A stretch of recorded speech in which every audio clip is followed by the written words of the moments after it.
Okay, I'm going to go ahead and call this special meeting to order. And I'm going to read the disclaimer that I have to read. Someday I won't have to do this anymore and we'll get to meet in person.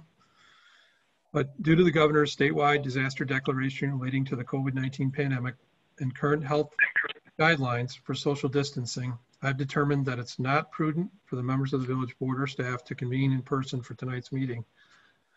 Therefore, the members of the village board are attending this meeting by video conference. Those same conditions requiring barring access to the public for in-person attendance. In light of those limitations, the public is invited to attend and listen to the meeting through Zoom platform by phone as indicated on the meeting agenda. To comply with the Open Meetings Act requirements for virtual meetings, tonight's meeting is being recorded. If you could take attendance, Amy, to get us started, and then we'll do the Pledge of Allegiance, making sure that everyone can be heard as you're doing that. All right. Trustee Borowski, can you hear me? Yeah, I'm here. Thank you. Thank you. Trustee Kritzmeyer, can you hear me? I can't hear you. You're muted. Can you hear me? Now I can. Excellent. Trustee O'Reilly, can you hear me? I can hear you. Thank you. Trustee Nora? Yes, I can hear you. Excellent. Trustee O'Connor? I can hear me? Yes, I can. Thank you. Excellent. Trustee Michaud, can you hear me? Yes, I can. Thank you. All right. We're all here. Okay. Let's do a Pledge of Allegiance. I pledge allegiance to the flag of the United States of America, And to the republic for which it stands, one nation, under God, indivisible, with liberty and justice for all. Did we rehearse that? That was really well done. That was Thank you. the best we've done so way far. slower. We went way slower. Yes. All right. So the meeting's officially been called to order, and the first item on the agenda is a proposal for an interim village manager, administrative services. The last meeting we came to an agreement, and it was, a difficult one, but we got there. And but we do need to formally approve a vote in public. Vic Filippini, who's here tonight, Bill Balling is here tonight. They've diligently worked together to refine the contract. It's been reviewed and approved by both. Vic's here to answer any questions. You just got a final copy of it maybe an hour and a half before the meeting started. So I'll stop there to see if there's any questions on the documents that were sent out. Can you please clarify item number 4 on the very last page about the recruitment? Because I consider that different from the interim. Hey, who sent? Options. I'm sorry, Bill. Yeah. Who sent the document an hour and a half ago? Obviously, I didn't read it. It came from Dave. Dave, thank you. Yeah. So item 4, Chris, is so everything else just sort of clarifies and solidifies, in my mind, maybe not everybody's, but in my mind, a lot of things we've discussed already. But item 4 talks about executive recruitment at $25,000, which is consistent with what Bill has proposed before. But to me, I would like to separate the interim from the recruitment. This is Vic. That provision, when you get into the document itself, is not part of the interim management services. There is an offer within the contract to provide other services, and this is the solidification of that offer. And so you don't have to accept it. It requires village board approval and a separate signing, but it's Bill's commitment to offer that if you decide to accept it. Okay, thank you. And Bill, if I've stated things differently than you understand, this is the best time to raise that. Yeah, no, that's right. That's I want to put in a package if the obviously we'd love to do the search, but it's not part of this agreement. Sorry. Thank you. This is going to be Just hard with trying to Bill and Bill. clarify. I don't know if I'm going to be able to manage that. You're George, don't you remember? That's right. I'm George now. You're George now. Oh, boy. Or what's his name, the actor? What's that you look like? That's what I look like, George. Ray. Okay. Ray Got it. Romano. That's it. No, he looks like Ray Romano. Ray, that's, yeah, we'll call him Ray then. That's okay. I've been called worse, so yes. Just don't call him late for dinner. Yep, there you go. All right, any other questions, comments? Yeah, I have a question. Can you hear me? Yes. Because I've got a split screen. We talked about this overhead factor of 12%.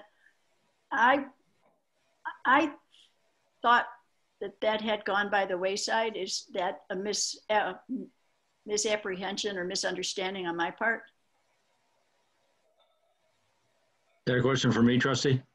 Sure. Yeah, actually it's still in there and always was in there, but we ramped it up so we could do an easy computation in terms of what the total is, the base plus the overhead. The overhead covers costs associated with the business, if you will.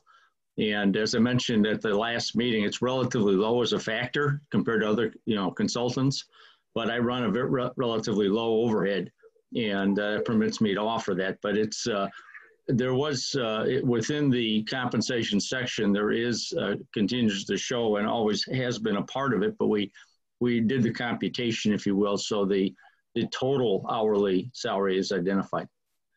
Well, I understand that part. I don't understand why it's over and above an hourly wage for both you and for an assistant, because presumably every client pays 12% of whatever your overhead is. I just don't understand. It doesn't seem germane to me. I'm an independent contractor. I work for X number of dollars per hour. My overhead should be factored into, or is factored into that. My overhead's my overhead, no matter how lavish or how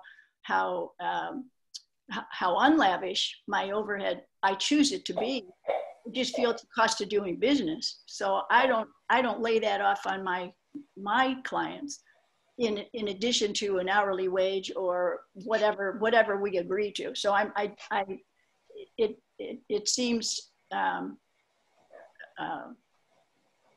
it seems like an awful lot of money per hour when both of you are working, number one, and to add it on top of 190 an hour, it just seems untoward to me. Well, I try to follow the general standards, like in engineering contracts are the most typical way you see them. They're always based on a consulting hour. So in other words, whatever the hours are in total, that's the overhead burden is on top of the consulting hour billed. And that's fairly customary in IDOT contracts, in other professional services contracts with engineers and architects.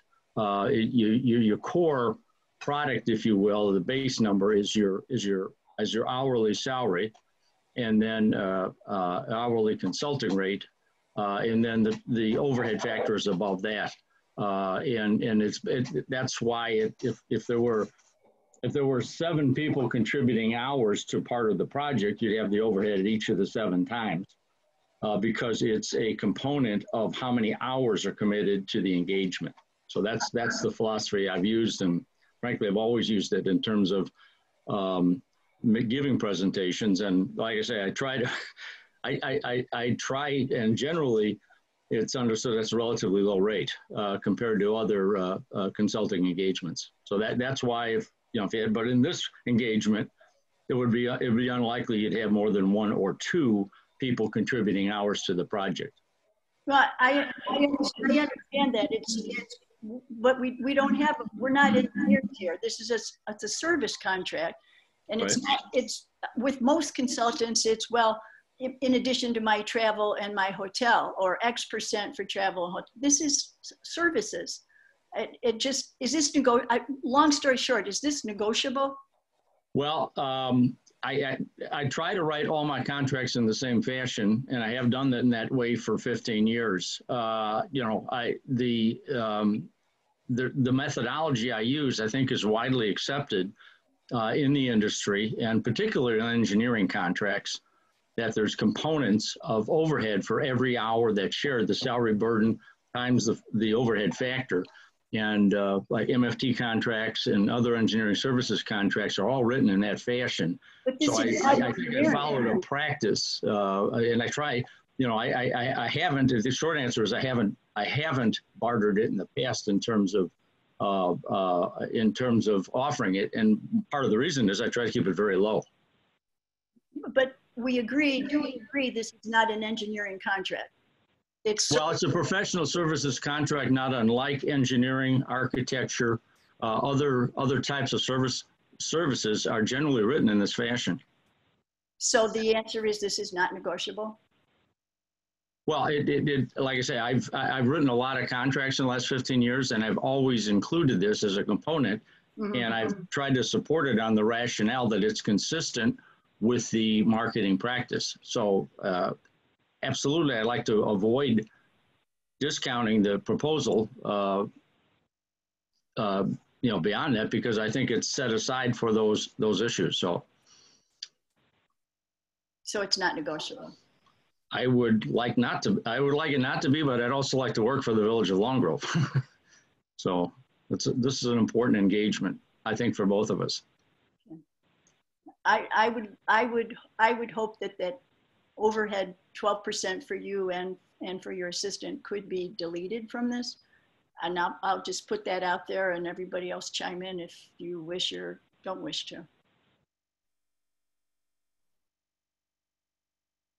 Well, let's go around the horn here. I mean, we have a proposal. We kind of came to a conclusion that the last time, but obviously if that were waived, that would be nice. But I don't know what flexibility we have here, but just everyone speak up, please, I guess. I've said in the executive session different things that I think that people whose opinions I value speak well of Bill Balling. I think that the rate is quite high, and I would be certainly in favor of having that at a lower rate. Okay, thank you for that. Anybody else?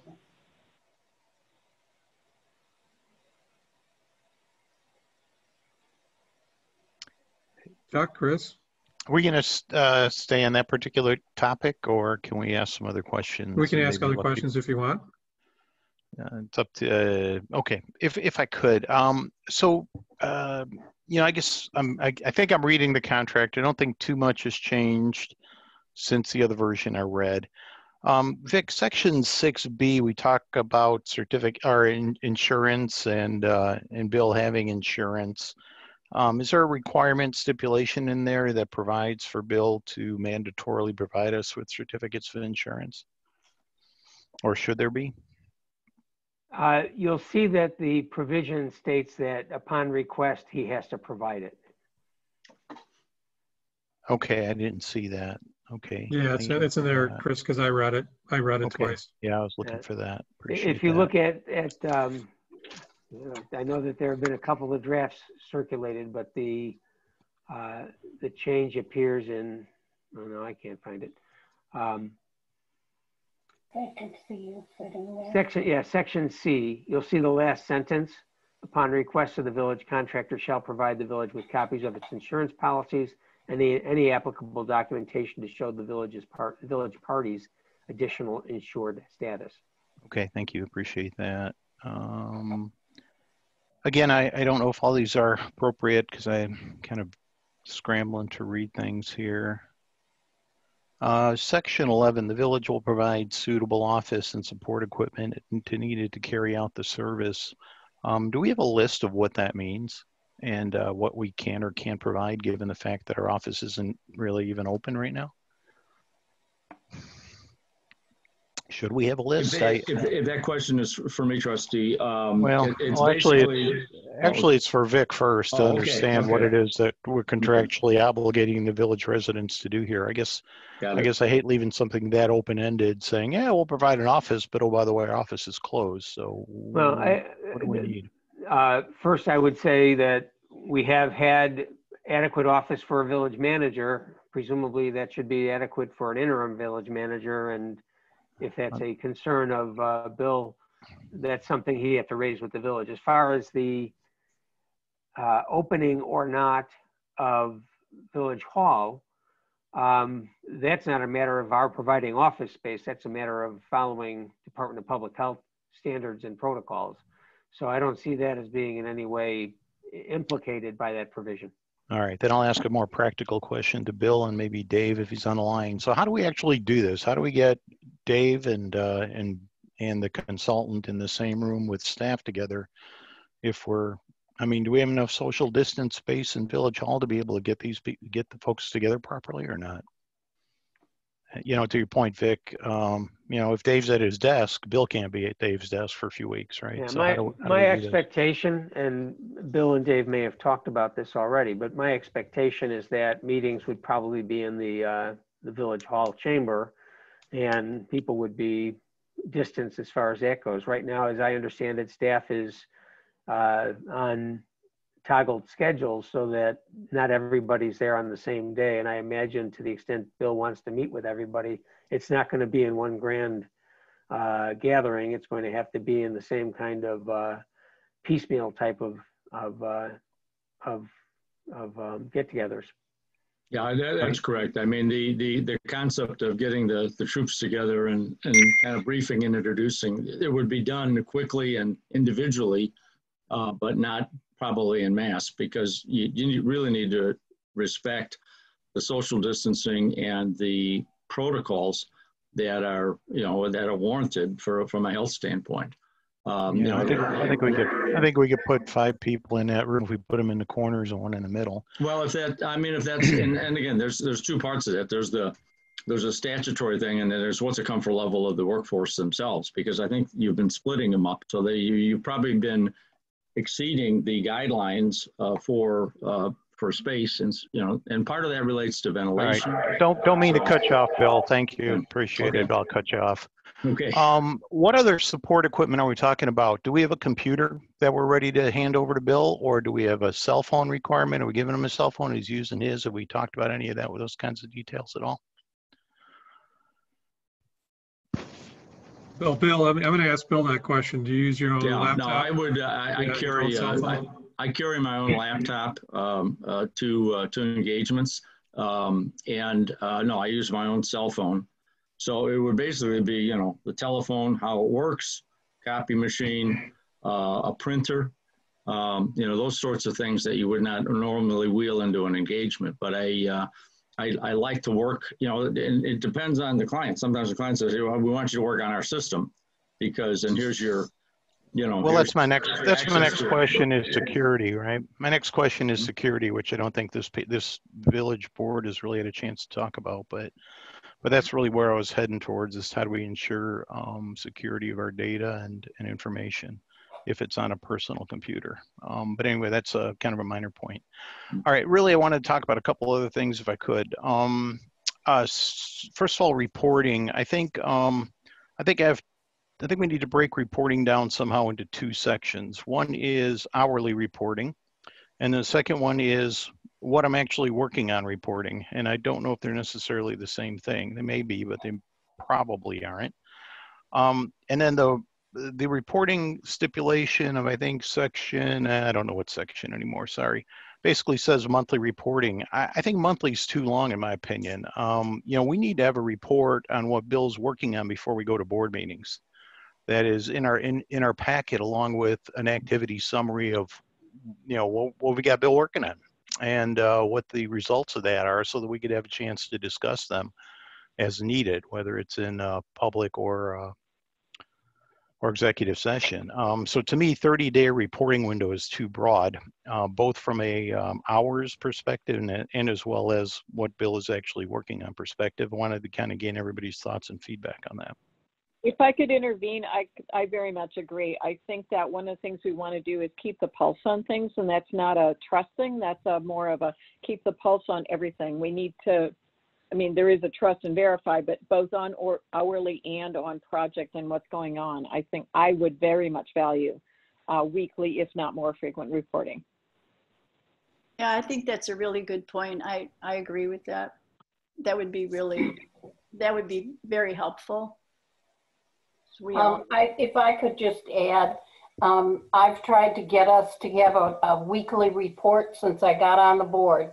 We've never accomplished it, and like right now, we're at a 3-week interval between learning what's going on in the village and what's happening. So I've always wanted a weekly report, if not more often, if necessary. If I might jump in, first in terms of the contract, the monthly relates to the invoicing, and the invoicing does include both time and description of the services. As to the reporting, like a village manager's report, if you look at section 2A, it states as outlined in the municipal code or in accordance with village policies. Village policies are always going to be subject to change. So if the board wants to have some kind of weekly report or bi-weekly report, that's something that it would tell Bill, you know, assuming that you approve this is what you need to do to keep us apprised of what's up. So here's a piggyback question on that. How many hours do you anticipate it would take Bill to write up a weekly report versus maybe a verbal report? Well, I think there's two elements. There's the status of issues, which I think can be fairly well organized into a weekly report. In other words, what's going on in the village? What are the threshold things that happened in the last week and what might be upcoming? That's sort of village activities. And then there's also project activities, which is going to take a little more time than weekly because you've got to develop some of these things, and you won't have, you get to the point where you spend too much time reporting and not enough time doing. Right. So I would say that it's relatively common practice to get a weekly report, if you will, on the status of the village, you know, what happened, you know, and for everything from, you know, major things that you need immediate response on, like, you know, the bridge got hit again or something, to just activities that are important for the village board to know about. Then the other component is you need a status briefing from me on the status of my work and the projects. And that, to me, the shortest window I think that would be workable would be probably a 2-week, if you wanted to tie it to a board meeting. That would be a good frame of reference for that, because otherwise you get too much time scribing what the activities without dealing with the substance and output. And I think doing that on a biweekly basis is aggressive, but it can be done. But I think a weekly report on what's going on practices in the village, what are the activities, what are we seeing, we can put that together like a Friday briefing, if you will, and that can be done weekly.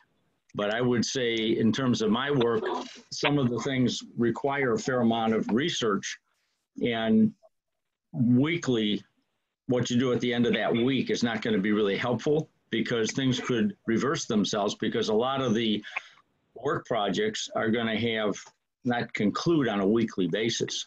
You know, some of them are going to be a monthly basis. Some of them are maybe even longer than that. So you can get a progress report, but I wouldn't do it more than twice a month at the moment. You have twice a month meetings, right? Is there your standard? Yes. Yeah, so I would say tying it into that, and if you wanted a verbal summary, the problem with the verbal summary is some of the issues are relatively sensitive, and that has to be balanced. So how much is better to be put in a written briefing versus the oral briefing, if you will. I would prefer putting something in writing rather than presenting publicly at a board meeting what the status of these issues are, because there'll be a lot of sensitivities, I anticipate, there have been in the past, that need some sort of screening process that is short of a public meeting presentation. even though what I'm submitting is more, it'll be within the guidelines of the Open Meetings Act, obviously. But there are some issues that are going to be sensitive that that need a hearing.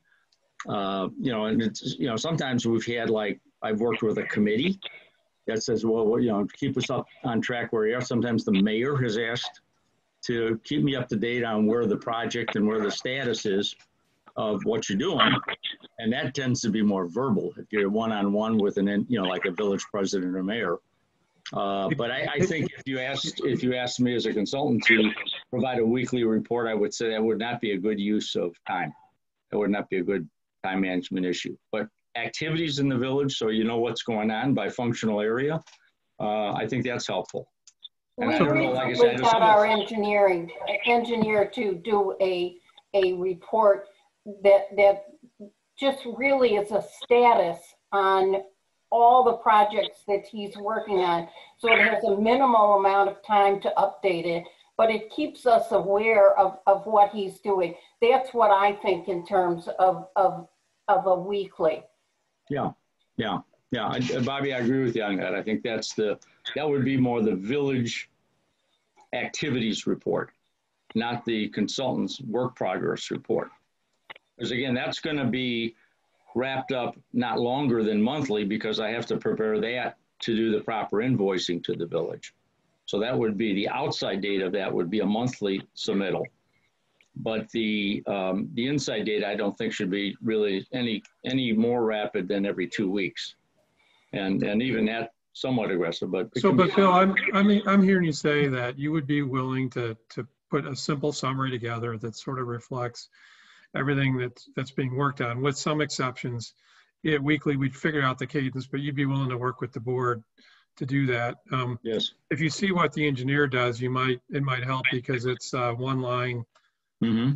One line, I'm working on this, boom, and then he, I had asked him to do it color coded so you could see the changes, and he just keeps updating it from week to week. Mm-hmm. And I think that would be acceptable to all if we had something, simple like that. And we can figure it out. That would be a change and something that we've all asked for, and it would be appreciated. Okay, understood. What else? It can be mostly delegated too, right? I mean, each of the department members can put their bullet point list at the end of the week, right? So you're just rolling it up. Well, that's a great point, because I've been a part of that too. And I've asked my team in the past to provide me updates that I roll up to a higher level as well. So it could be the same thing. Just a couple of quick ones, and I don't want to make it quite, maybe I say quick, but maybe it may take a while. This is, I don't know who it's targeted for. Bill Jacob, I'm uncomfortable with the way the termination is written, the termination provisions. I don't really know why, if we have, I don't know why we have that 30-day written notice in there in terms of our termination notice to the consultant. I mean, if we're unhappy with the consultant, I think 30 days is far too long. That's almost, I don't know, by my bad math, probably $29,000 payment if we're unhappy with his work. I don't think we should be rewarding that. I think we should shorten that to be something a little bit more indicative of I don't want to say employment at will kind of arrangement, but I just think 30 days notification for termination is just far too long. And also kind of a broader question on the dates that are in here, like the time provision. I mean, I don't know, maybe tomorrow somebody walks in the door and it's the right candidate to be the long-term manager. I don't want to keep this contract going and paying for 30 days that we may not need, or for 6 months that we may not need. Well, I mean, what about, if we hired a village manager, right? I don't see that. I mean, we would be able to plan for that, but is that in here? If we hire a village manager, this contract will terminate, or we have the ability to terminate it after we hire a village manager? Well, the most sensitive part, time sensitive from my standpoint, is the operational assessment, because that's going to take some time to organize that and get that delivered. But so that's the primary reason for the 30-day outbound. You say, I'm not satisfied with the direction of this, or we hired a new manager. I assume that you still want a product that may be in progress. That Please don't make that assumption. That'll be a board decision when we get to that point. Maybe everything's going great, or maybe everything goes to not so great status, and we need to make some decisions. I'm just concerned about 30 days being far too long. I mean, that's a $30,000 buyout, right? I mean, that's a little bit too rich for my taste. If I might point out, if you go to section 14, there are two subsections. One is the voluntary termination by either party. That's the 30 days. Right. It also says in section B, the agreement shall automatically terminate when contractor receives written notification from the village that it's failed to perform, contractor enters into an employment contract with a known vendor, or the termination date set forth in section 1. Yeah, all of those three I read, Vic, and I don't mean to interrupt you, but they're not applicable to this case. Let's say Bill's doing a phenomenal job, but Mr. Wright walks in the front door tomorrow. And we go, you know what, we don't need or we can't afford to pay two guys. And we want to terminate the consultant. We would be bound by that 30-day out clause, right? Because he hasn't done anything wrong. There's no cause to terminate. He's doing a great job. But, oh, by the way, we've got the new guy walking in the front door. Okay, I see that. I mean, I suspect that your concern would be certainly more pressing if that Mr. or Miss Wright comes by in the on-ramp stage of this. But if it comes by after that period when Bill has been the one sustaining the activities, there's still going to be some need for the handoff, whether 30 days is the right period or not. I guess that's your part of your concern. Yeah, I think 30 days is far too long. And I also don't know why we would want to do that. I mean, this is, I get it. It's a partnership agreement you enter into, and you assume both parties are doing what they need to do and trying to make this thing right. But I don't know why we'd lock ourselves into 30 days. I really don't. I think it's, I think if Bill's doing, Bill Balling is doing a great job, but oh, by the way, circumstances change, we need to have an option to get out of this thing. And similarly, is there like I see the intervening law thing, is there like an arbitration clause in here that we'd go to an arbitrator instead of getting this thing dragged out in court and paying lawyers should something go bad? It does not provide for arbitration. Would you recommend that, or? Frankly, arbitration is often accelerated, but it's still going to be a trial. It's still going to be with lawyers.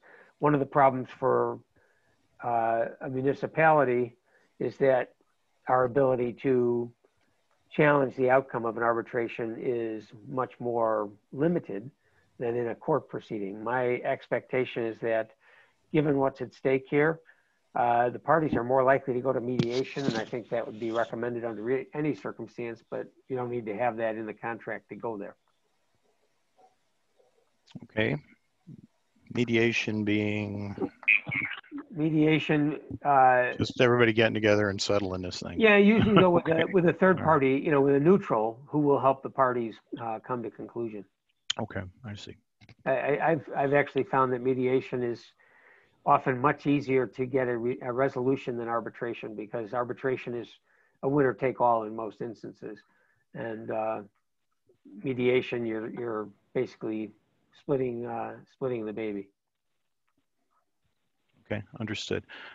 So Bill, those are the questions I wanted to bring up. I just don't think to me the termination out is a big issue. To Rita's question about the 12%, I think it's really, really, really, really, really unfair for us to try to negotiate 12% in this particular forum.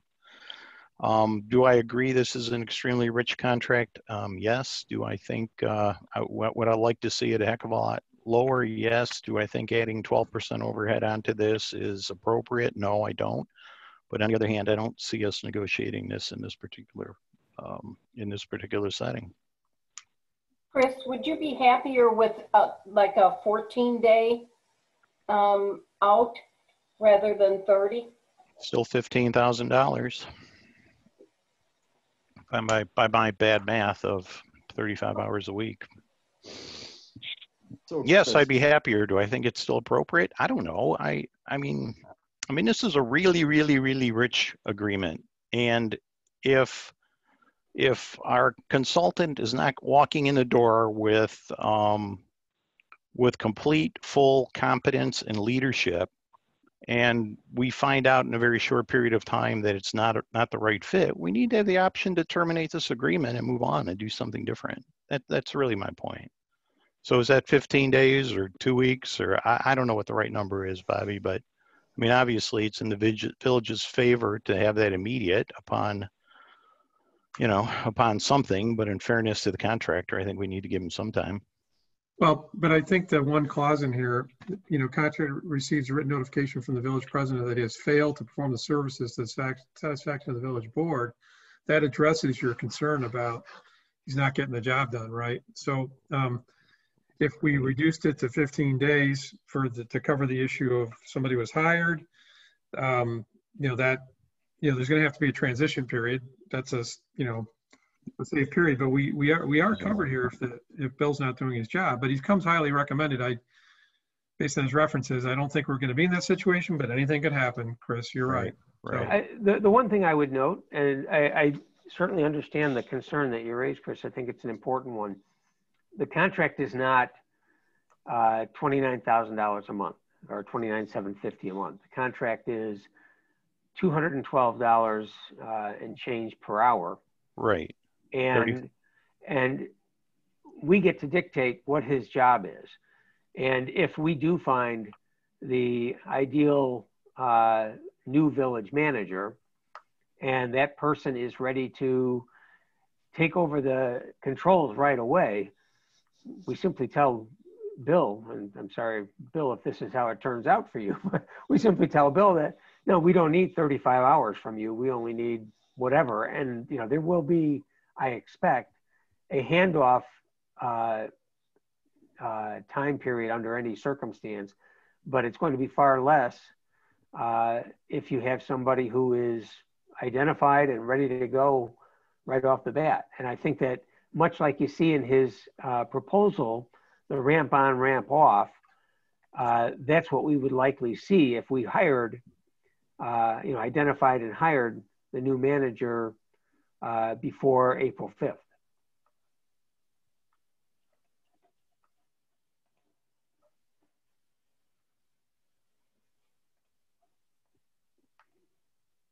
I should add one other thing, that the 35-day or the 30 days as a mutual provision gives us some protection that Bill doesn't decide to wave goodbye and leave us high and dry. I understand that. That's clear. But on the other hand, this is a very, very, very, very rich contract that is being paid for what we consider to be a top professional. So, I think protecting the village residents is important too, because they're the ones footing the bill, right? So yeah, I don't know. Bobby, answer your question. Yes. That's all I got. So 15 days is better than 30. Yeah, absolutely it is. Your point is well taken, Chris. This contract is 30% more than what we paid Dave. And I think Dave probably easily worked 50 hours a week for us. And this is 35 hours a week. It's a lot of money. I don't understand. I wish I could understand the rhyme or reason to it when this is usually a slower time in the village where we don't have big things happening, projects that is. And what we're looking for is, I believe what we're looking for, maybe I'm wrong, y'all tell me if you're on a different page, but I was thinking that somebody that is more of a caretaker than somebody doing assessments and so on and so forth. There are things that are going to come up. We have budget that's coming up in the spring. We have to start talking about that in January. The police contract, you're right, Chris, that's coming up. So, you know, those things need to be managed, obviously. I just am overwhelmed with the numbers when, you know, it's 165,000 for an interim. That's 2/3 of what we paid Dave. So I'm having a hard time with that. Yeah. Thanks for your feedback. We didn't hear from Chuck or Bobby if they have anything to add, or Jenny. So. I'll be honest. I think Bill comes highly recommended. My stumbling block has always been the cost that comes with that, and especially when we're cinching in our belt. So, I mean, I agree with Chris that this probably isn't the time to negotiate. Should have happened before we got to this point. But yeah, I would love to see if we could find a little bit better price point for me. But I mean, that's been my contention the entire time. It's the cost. Thanks, Jenny. Is this not an appropriate time? Somebody who knows, can you answer that? Were we supposed to have done this prior to this? I think we tried, Rita. I think we asked Bill Jacobs to talk to Bill. And as I recall, it was kind of like, no, there wasn't really a willingness to negotiate. So I thought we had talked about it. We did. Vic, is this inappropriate? No, you haven't approved anything, so you can do that. You know, I think that the draft agreement in terms of the legal terms and form, I think is in solid shape. The business terms are for you all to decide. And I guess you all would include Bill Balling since he's part of that, Sure. that business arrangement. Sure. And I guess the one thing that perhaps has been suggested is that sometimes these types of conversations are more easily and more appropriately discussed offline, but we're here and this is where you're having to make the decision. So it's a time to talk about it. Oh, there are two things tonight from the board. One was you asked to waive the 12% fee and then to reduce the cancellation to 15 days. So I guess I would ask Bill Balling, quite frankly, are you agreeable to any of that or not? So. Well, I mean, the shorter time frame to exit, I mean, I think I said in the first time we met, I don't want to be in a place that doesn't need me because I'm here to add value to an organization. So I would share if the board, I would not argue with the board if you felt that the project were going in the wrong direction because that would be a basis. I don't want to be in that environment either. One of the things I try to do, and there's really two parts to this. I run a small consulting practice and I only have so many hours that I can dedicate to projects. And I've tried to be consistent with the rate and fee structure. And I found it to be fair and I found it to be manageable to the practice. There are overhead costs to run a business. This is not a hobby for me. It's a business. The insurance that's being requested, and I have all of the insurance, but the professional liability insurance is expensive and very hard to place for a small firm, and I have it. But all of those costs roll up and ramp up into an overhead structure to operate a business, and it's a low operating overhead that I charge. And like I say, with all clients, including Long Grove, I try to make the point that this is an advantage to hiring a small firm because they can manage the costs. I don't have a loop office. I don't have a big space. Everything that I do, I try to keep an eye on the expense structures and pass those savings on to the clients. But it's not a hobby for me. It is a business.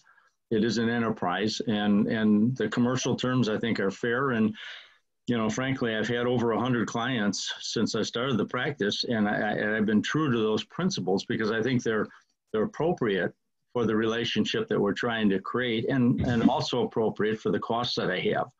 And with regard to the hourly fees, you know, these are not the fees you'd pay for a career person. These are fees that are structured that I want to present my credentials to the village board to conduct. And again, I put a lot of emphasis and continue to put a lot of emphasis on the operational assessment, because I think we can mine some savings for the village board. I don't know that because I haven't started the engagement, but I do know that we've had success elsewhere in conducting that, you know, that practice. So it's, I appreciate what the members of the board have said, but I think it's a fair rate to secure my services, and I've been consistent to that with my other clients over time, and I think it's an appropriate fee. But in terms of the exit clause, believe me, if you're uncomfortable, that's important to me to resolve that issue. And if you know, 2 weeks out, that's never been exercised in any of my contracts in 15 years. Nobody's asked me to leave early, but if I'm done, I get out of there. I don't want to string out an engagement that goes beyond what it is, but it's really never presented itself in any of my client relationships. But if that's an issue, and the village is willing to tolerate that the operational assessment may not be done because I can't button it up in 2 weeks because I may have 5 or 6 things that are laying out, that would be the risk to the village, if you will. Because I like to get in, do the work, get it reported out, and then move on. That's sort of the business sequence for myself and what I've done successfully over the last number of years. So that sounds like you are far more flexible on timing than you are on price. Yes. If it's A and B, it's sort of like you're not flexible on price, and I heard everything. You don't need to repeat, but you're absolutely flexible on timing because you want this to be a two-way reputational happiness on both sides. That's absolutely correct, Trustee Ann. Okay, so we know that the price is the price. At this point, there's flexibility in the 15 days or 2 weeks, whatever number that is, right? Yes, sir. What other questions do we have? I have a procedural question, I guess, for lack of better phraseology. In the Exhibit A, it mentions 100 hours for a partial operational assessment, which would be $20,000. Is that in addition to the hourly fee? That's question number one. Question number two is this done over a period of time, or is it something that is done, let's say, every day for 5 days a week or for 2 weeks approximately? How does that work? Well, yeah, it isn't in addition. It's included, and it's intended to be very clearly included in the retainer fee for the interim city manager services. That's what you're purchasing. You're getting interim services and the operational assessment for the fees charged. So there's not an upper or an extra on that from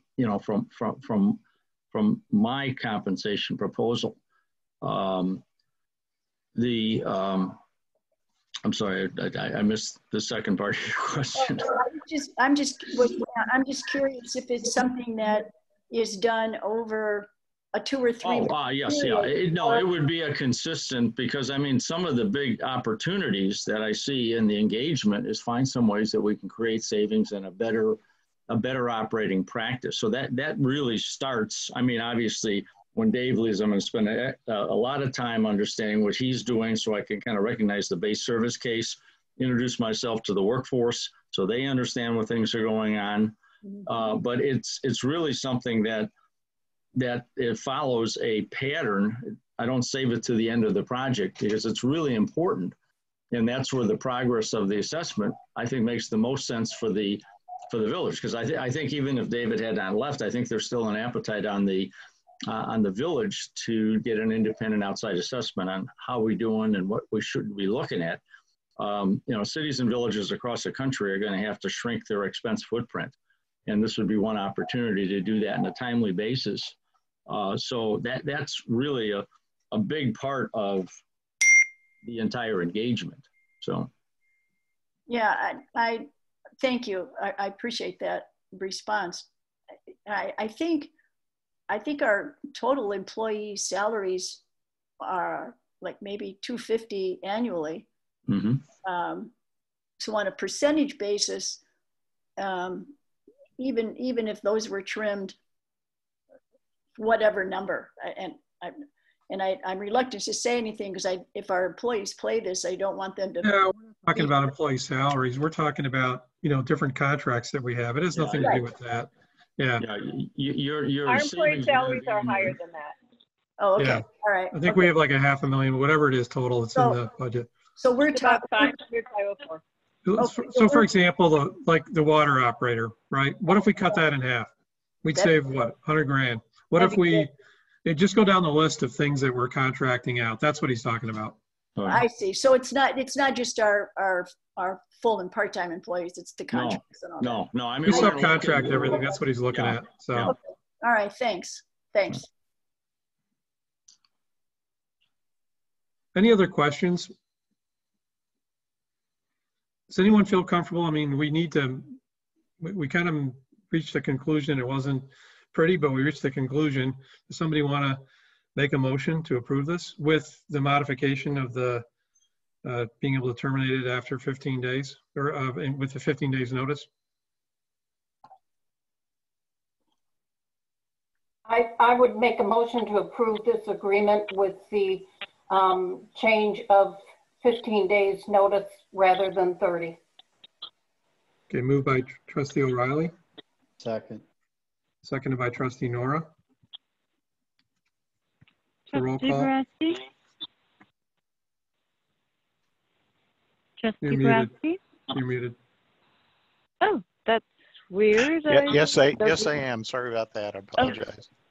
The answer is yes. Thank you. Trustee Chris Meyer. I want to preface this with 3 comments, please. 1, I think it's rich. 2, I have mixed feelings, and I've been very clear. As I said, people I respect feel very strongly in a positive way about Bill. I also say I have concerns about certain areas, especially technology, that I would love to see stronger. And regardless of what the outcome is, I will work in partnership, but my vote is still no. Okay. Trustee O'Reilly. Aye. Trustee Nora. Aye. Trustee O'Connor. Nay. And Trustee Michaud. No. All right. Village President Jacob. Yes. My motion carried. Welcome, Bill. Thank you. Thank you very much. Thank you to the board, and I look forward to working with you. Thank you very much. Yep, thank you. Thank you, Bill. Thank you. All right. Thank you. I'm looking for, Bill, thank you. We're going to continue on with executive session, and since we have an Can you explain to me why this is in closed session? Oh, well, we thought because of the discussion of personnel and stuff like that, that'd be better to do an executive session. So But I suppose if you wanted to do it outside of that, you could. It's whatever. well, if we're not hiring, we're not firing, we're not. It just depends on where you want to go with the conversation. So we could do it outside. Bobby, I think we're not hiring and firing. I completely agree with you. I think we are evaluating personnel considerations and facets. Is that not appropriate for executive session? That seems mighty broad for being in a closed session. Well, you know, we can do this, you know, keep it at general level, not get specific and do it in open session. I guess the question is, Vic, I guess we're not making a decision, so we have an agenda that should allow us to do this, correct? What I understand the purpose of the executive session would be fully within the confines of the Open Meetings Act. We can talk about that a little more, particularly when we get into executive session, so that everyone knows where your parameters are. But I'm a little bit reluctant to get into greater detail in open session for the very reason why this is appropriate for executive session. You kind of danced around that. Well, Bobby, there are some things that I have no intended to idea be- what the subject matter is other than a consulting. No, No. it's personnel, and No. So and I think basically, that we can get into that once we get into executive session. You'll know what the limits of what your conversation can be. Well, I hate walking into dark rooms. So, but oh geez. Bring a flashlight. Okay, so I mean, go ahead. So Bill, you're looking for a motion to Yes, I am. move to executive session? So moved. To discuss personnel matters. To discuss personal matters. Okay, moved by Trustee Browski. Are we going to hear from Greg tonight? He's here and he's going to join us. Okay, thank you. As a consultant on personnel matters? No, as an advisor. He's not really a consultant, as an They advisor. don't consult, they Oh, advise. that's right. That's right. I'm sorry. Thank you. The verb matters. Thank you. I second the motion. Okay, seconded by Trustee Kritzmeyer. It's a roll call. Okay. If I might, if the motion can specifically identify that that Greg is going to be invited to join the executive session. I'll Yes. amend my motion. Okay. And I will second that he will be advising on personnel matters Correct. based on his role with ICMA or ILCMA. so have we hired him? No, he's gonna. Oh. It's pro bono, and so he's gonna give us some coaching, is what it is. No charge. There's no fee. Okay. Okay, so Trustee Micho, Aye. Trustee O'Connor, Aye. Trustee Nora, Aye. Trustee O'Reilly, No. Trustee Kritzmeyer, Aye. and Trustee Borowski. Yes. Okay, motion carried. I'm going to get off then. President Jacob. Thank you. You Thank all- you, Bill. Thank you. Looking Thank forward you, to Bill, for working. your time. All right, bear with me a second.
Motion to adjourn. Anyone want to make a motion to adjourn? Can I make one comment first? Yes, you may. And that is that Chuck and I are going to meet Greg at the bridge tomorrow morning. So with all the stuff that I've sent you, if you have any comments, please send them to me tonight so that we could address them in the morning. Wait, Greg who? Oh, I mean. Jeff Perry, engineer. Okay. Engineer Perry. Yeah, I misspoke. Jeff. That helps. That helps. It's George. I mean, what do you want, or Ray? Right. It'll get more confusing. And you got my thoughts too. I did, and it was very helpful. Thank you. Thanks for Did I doing see that, both of those you, thoughts? by the way. Pardon? Did I see your thoughts? Well, it's Since because we're- you. I Since we're in thought general I sent session, it to you, share Chuck. them. I'll I'll double send check, it to you. Bobby. Okay. I'm sorry. Yeah, because of Yeah. OMA, I was very careful how I did it, so I just replied to Bobby. She asked me, so I That's guess if fine. you blind copy everyone, I think you're fine. We're in Okay. open session now. Oh, I That's would have to true, pull yeah. them up. They're on my other PC. I did Okay. I went through the whole thing. I'll send them to everyone now so that perhaps you can respond to that and anything that you want to add for Chuck and I tomorrow. Yeah, I mean, In the a biggest, one-on-one conversation. yeah, the biggest thing though was, this notion of the signage too, and the messaging and the shape and all that stuff. I mean, I think it was kind of discussed, but I probably went into a little more detail because I don't know, you see the diamond sign on the bridge and I don't know, it doesn't mean anything to me. You see it when you come up. So just even simple things like that, is the messaging really getting people's attention? Well, there's because we're now in an open meeting, perhaps Chuck can explain what he wanted to do to the bridge, because I didn't get a clear picture. Yeah, please go ahead. Okay, so cut back the vertical boards that seem to be getting hit on a regular basis so that they're just above the steel. Okay. Then stitch weld another leading edge piece of steel, maybe 8 gauge, maybe 10 gauge. Paint that black. It'll meld into the scenery, so to speak. If anyone hits it, they're going to hit that leading edge steel, hopefully preventing further damage to the boards. And Chuck, you were spot on, because I said something along that same effect, which was Bobby talked about flattening the arch. But I said, how do you do? I called it shaving. Yep. Shaving. We'd shave it. Shave it. Yeah. But that same thing, how do you do it so you creatively, you hit something that's hard and you don't hit the boards, right? Hit Yeah. that steel beam. And so it doesn't get damaged, because they were talking about replaceable boards. Well, what if you don't It's even need it? Because you're going to hit the beam. It's, Right. Because I've seen different comments, and it feels to me like they're in 3 different categories. Number 1 is, how do we prevent people from even touching and hitting the bridge? Correct. Number 2 is, once they hit the bridge, how do we minimize damage? And number 3 is, if they hit the ditch, how do we catch them? And the whole video thing is, in my opinion, camp 3, and that is my lowest priority. I'd rather prevent.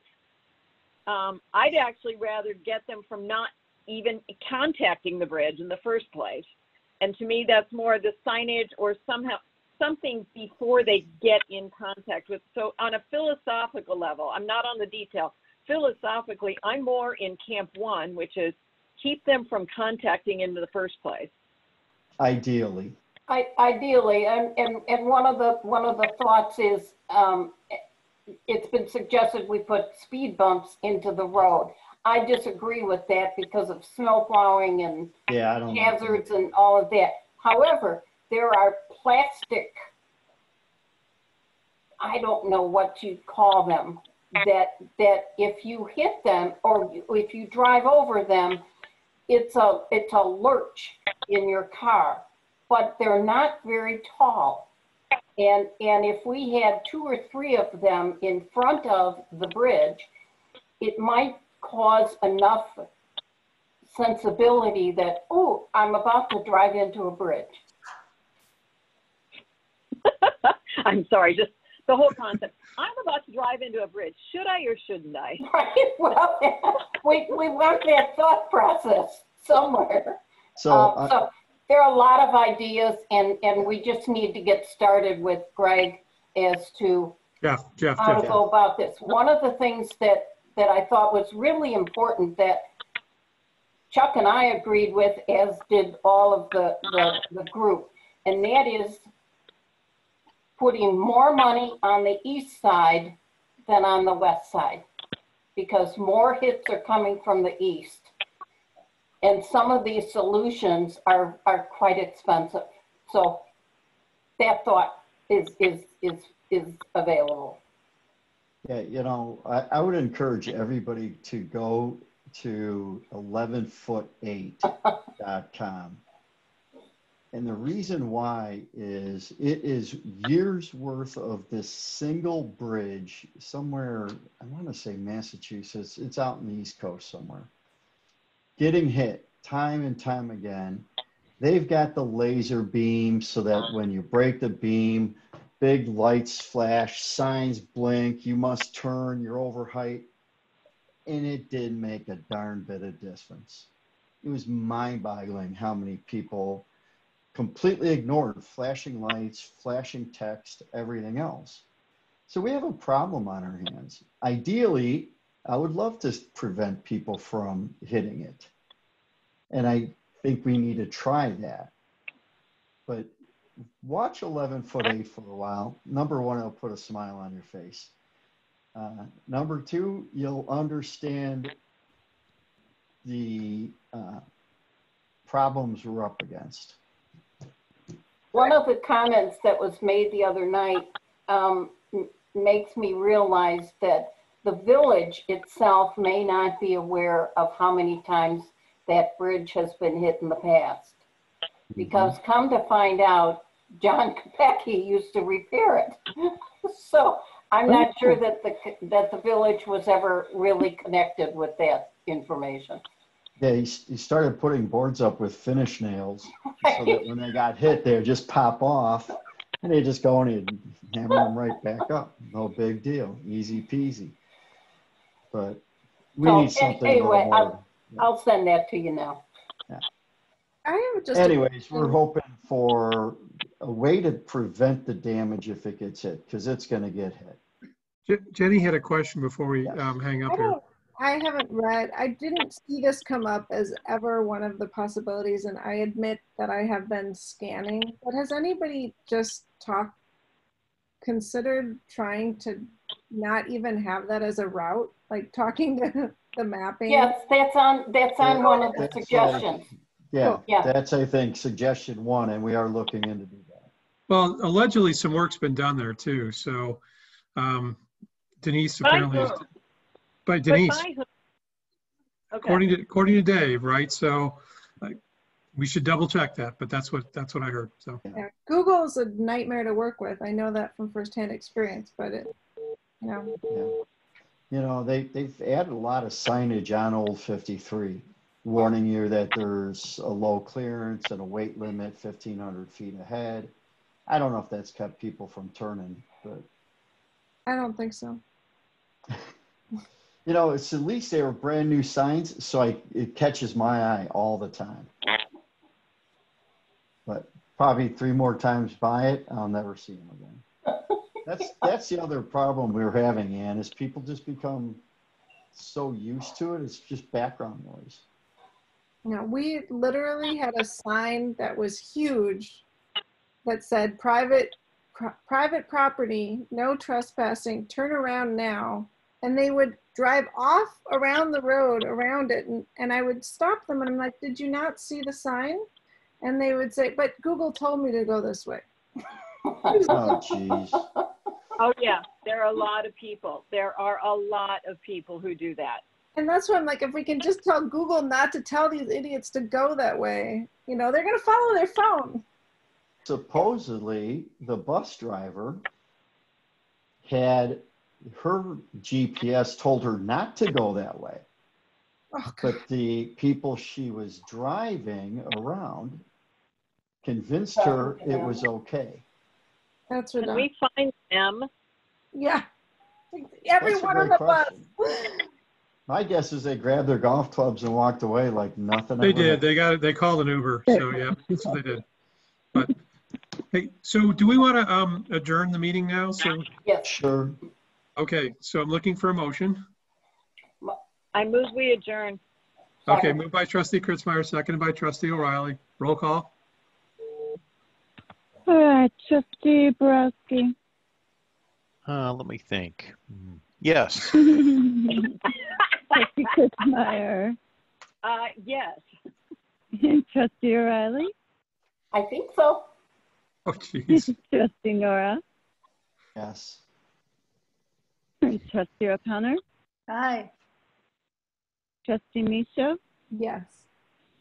Good I think night, that's all. everyone. I think that's all yeses. Good night. Meeting Good night, adjourned. guys. Thank you. Thanks. Hi.